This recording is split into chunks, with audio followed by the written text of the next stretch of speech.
అవిధేయురాలైన భార్యను మార్చుకోవడం. ఖురాన్ సూర 4 ఆయత్ 34.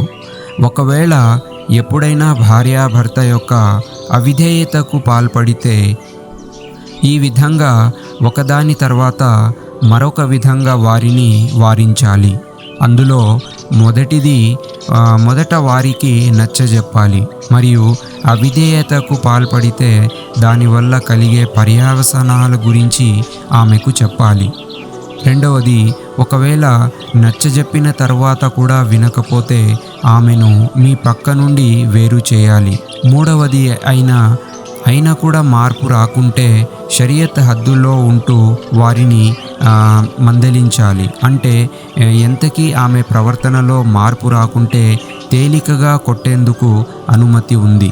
అంతేకాని మూర్ఖంగా కిరాతకంగా భార్యను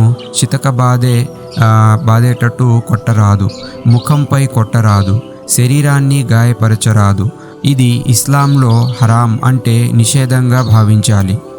మరిన్ని వీడియోస్ కోసం వీడియోని లైక్ చేసి ఛానల్ని సబ్స్క్రైబ్ చేసుకోండి.